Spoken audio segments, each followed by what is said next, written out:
Hey everyone, welcome back to my channel. I'm Kylie and this is my first video that's not an intro video, that's not housekeeping. This is the real deal. We are getting into it. I had so many things I wanted to talk about today. I wrote these all down yesterday, and then I have videos written down somewhere else, and then I have a couple in my mind. So the past 2 days have been me just thinking about what I'm gonna talk about.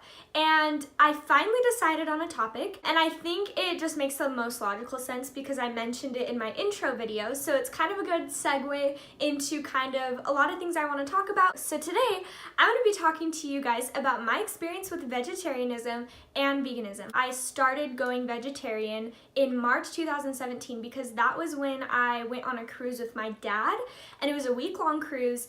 And when you're on cruises, you have really good food, you have lots of options, it's all free. So I figured it was a really good way to start eating that way.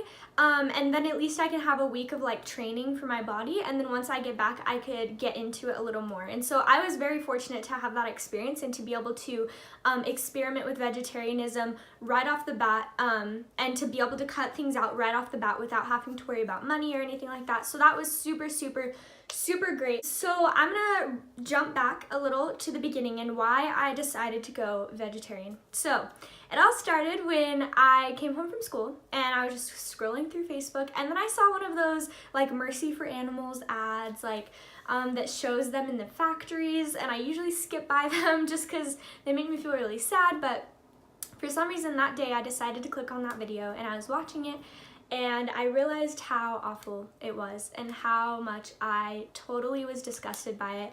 And so, which led me for the next 2 hours that day or so to look and search for as much of that as I could so that I can know for a fact that that is what happens. And unfortunately it is, and it happens in a lot of places. So this led me to do even more research. So I watched documentaries on Netflix, I watched Cowspiracy, I think I watched What the Health, Forks Over Knives, but Cowspiracy was the biggest one that kind of caught my attention. And that was when, because before it was oh yeah, vegetarianism seems like it'd be a good thing. And then Cowspiracy came along and I was like, whoa, the entire industry, the dairy industry and the meat industry is awful. So I decided that going vegan might be a good way to go. So I started off vegetarian because I was just gonna do one thing at a time. I didn't want to overwhelm myself. And when you're on cruises, they have fantastic creme brulee, and that's my favorite dessert in the entire world. So I was not gonna give that up. So I didn't go vegan quite yet. But after doing a lot of research, and I think it was probably a month before the cruise that I was kind of investigating and just trying to figure things out and wrapping my head around this whole thing because I was so in awe about why it's not being talked about a lot. And so I looked up other YouTubers, what they had to say.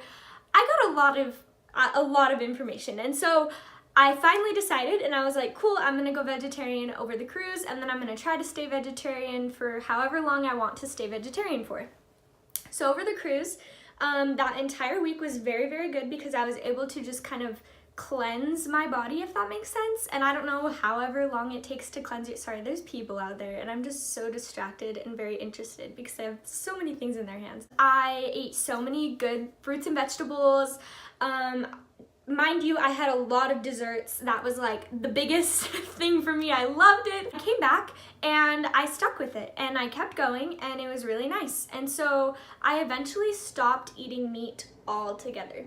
And then I found this YouTuber, and she's a vegan, and she inspired me to go vegan with a lot of the things she had to say about it. So she was talking about the changes in her body, the perks, all of that stuff, and I wanted to see for myself. And so I went vegan. And I'm gonna tell you right now, right off the bat, it was amazing. It was so great. But it did not stay that way. I'm just gonna tell you a couple of pros and cons and the way that I felt and the way that I noticed my body feeling. So the first thing is I felt lighter, and my weight didn't go down. It wasn't like that, but I felt so able to do things, and I felt very oh my gosh, they're back. Why do they have so much stuff? How did that fit in their car? I kind of just felt like I was breezy. I don't know if that makes sense. Like, I felt so like light in heart, light in mind. I didn't feel weighted down by anything. And so that was like super nice. The second, and I think the most important and prominent and number one thing on why I stayed vegetarian and vegan for the longest time is the digestion. And this is gonna sound so weird, but I'm gonna get into this. TMI, oh my gosh, I can't believe I'm saying this, but while going vegetarian and while going vegan, I noticed that I wasn't having to work hard to go number 2, if that makes sense. And a lot of us do, like the majority of us do. I did before I went vegetarian and vegan, and I didn't even realize that I was having to kind of work hard for that. But when you go vegetarian, when you go vegan, it's easy, and your body breaks it down so easy, and it makes sense as to why. So it was so nice that like I was just able to do it and get it over with. Okay, moving on. Number 3, I smelled better. And there is probably not science, maybe there is science behind this. I haven't found anything about it, but it makes 100% sense in my head. Okay, let me explain. You're eating meat, and the meat is sitting in your stomach for a while. Well, what does meat smell like when it stays out for a while? It doesn't smell too good. So that's how it's gonna smell in your stomach too. And then whatever you eat, your body excretes. So that's why BO kind of smells pretty bad. And if you think about dairy, when you consume dairy, think of spoiled milk. Your body's also excreting that. And so when I wasn't consuming those things, I wasn't smelling like those things, if that makes sense. It was nice. It was so nice. So now moving on to the cons. And I'm gonna tell you that the cons didn't come until the end. And there was only one con, and that's why I quit. Like end of July, early August, I was so out of energy. I had foggy brain all the time. I felt like I needed to sleep more than like a human should sleep. I just wasn't interested in a lot of the activities I was interested in before. And I think this was malnutrition. I was not educated enough to give myself enough protein. I did not have enough knowledge. I didn't have enough resources or money or food to be able to give myself as much nutrition as I could. So I ran out of energy, and that was really, really hard because it didn't come on super fast. It like phased in. And so I started realizing that I wasn't feeling quite myself, and it wasn't super great. Another reason is I was reading the scriptures, and I'm very, very big on the word of wisdom. I love reading about like what we should be eating, what we shouldn't be eating, all that stuff. And I realized that we should be eating meat sparingly.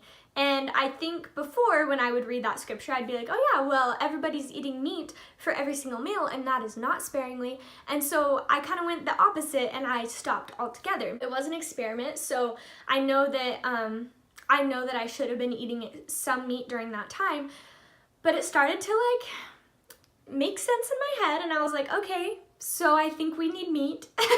And that was a good confirmation. All of that piled on top, I decided it wasn't for me. I wasn't gonna go vegetarian, wasn't gonna go vegan. I wanted to start eating meat again. This came with a big problem. So while I was going those months without eating meat or dairy, my body became so used to not eating that stuff. I learned so much about cows and the infections that cows get, and the type of treatment that chickens get, and the type of environment they're in, and how much poop is in their cages.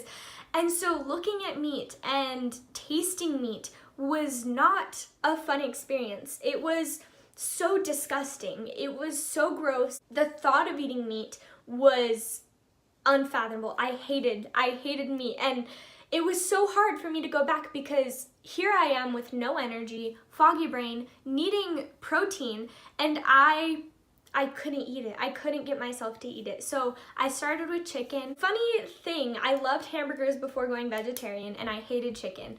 Well, after going vegetarian, I'm not the biggest fan of hamburgers, but I love chicken now. So that was very, very interesting. Another thing was ice cream. I could not eat ice cream, and it killed me because I love ice cream. I love Rocky Road, I love mint chocolate chip, and I could not eat those because all I tasted was the milk and the pus that they say is in the milk and all the processed things, and it was so tragic. My body and my mind were fighting against what I wanted. I never went back to milk. I kept drinking almond milk even to this day. I still can't bring myself to do it. And I'm okay with that. I can eat mac and cheese, I can eat cheeses, I love cheese. So that's where I am right now. I love meat, but I like meat that I know where it's prepared. Taco meat I have a hard time with. I have a hard time with a lot of meats. Chicken I'm fine with if it doesn't have veins or bones, which I know it's so natural, but it's so hard. It's a very gray area with me. The only thing that I still question to this day, actually, and if any of you guys have any insight, I'd love to hear it, is dairy. So in the scriptures, it talks about meat, and it talks about your vegetables, your fruits, your grains, water, meat, all that stuff, but it doesn't mention dairy. And so, you know, being disgusted by dairy and wanting to not eat dairy and all this stuff, I didn't have a solid doctrinal reason to go back to dairy. And so I think that was another hard thing for me. And if any of you guys have any insight on that, if you know any scriptures, any talks, anything like that that has to do with dairy and consuming dairy, I would love to hear it. So that's where I am now, and that was my experience back in 2017. It was very interesting, definitely a roller coaster ride, but yeah, there you have it, and I'm so glad that I did it because now I can check it off a list, some weird list that I have in my head, and I can move forward knowing that I am not going to be a vegetarian or vegan. So yeah, if you have any questions, comment below. I'll try to answer them. I hope you guys have a good rest of your day, and I'll talk to you guys later. Bye!